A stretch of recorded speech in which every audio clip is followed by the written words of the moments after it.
का कार्यक्रम जो उधम सिंह नगर में एक नर्स का बलात्कार हुआ है, उनका शव प्राप्त हुआ है, उस सिलसिले में जो पुतला दहन था राज्य सरकार का, वो विशुद्ध रूप से महिला कांग्रेस का प्रोग्राम था और महिला कांग्रेस का ही आह्वान था, उन्हीं का नेतृत्व था महानगर महिला कांग्रेस की हमारी अध्यक्षा का।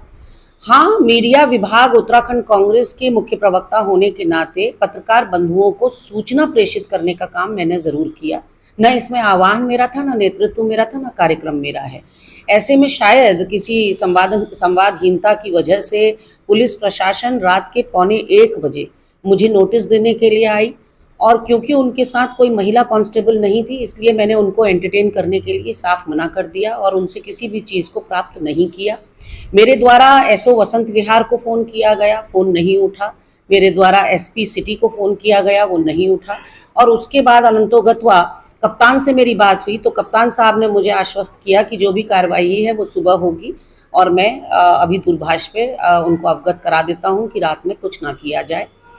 और सुबह तड़के 6:30 बजे 2 कांस्टेबल पुनः मेरे दरवाजे पे थे नोटिस देने के लिए और नोटिस में ये बात कही गई है कि पुतला दहन की कोई परमिशन नहीं ली गई है सक्षम अधिकारियों से और यदि पुतला दहन हुआ तो मेरे ऊपर विधिक कार्रवाई होगी। कार्रवाई किस बात की होगी ये समझ से परे है, क्योंकि मैंने पड़ताल की तो पता लगा कि पुतला दहन की आज तक कोई परमिशन नहीं ली गई है, ना ली जाती है। एक परिपाटी चली आ रही है कि हाँ, धरना प्रदर्शन हो, जुलूस हो, सचिवालय विधानसभा घेराव हो तो उसमें परमिशन ली जाती है सिटी मजिस्ट्रेट की, लेकिन पुतला दहन के लिए कोई परमिशन की ज़रूरत नहीं होती, ना ली गई है पहले। लेकिन अब बौखलाहट में इस तरह का कदम क्यों उठाया जा रहा है समझ से परे है।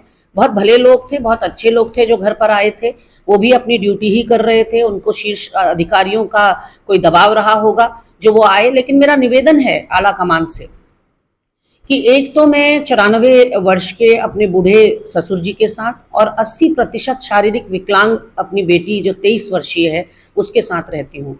तो जब आप इस तरह से रात में आते हैं, आधी रात में आते हैं, तो पूरे परिवार में हड़कंप अलग मच जाता है और वो असहाय महसूस करते हैं।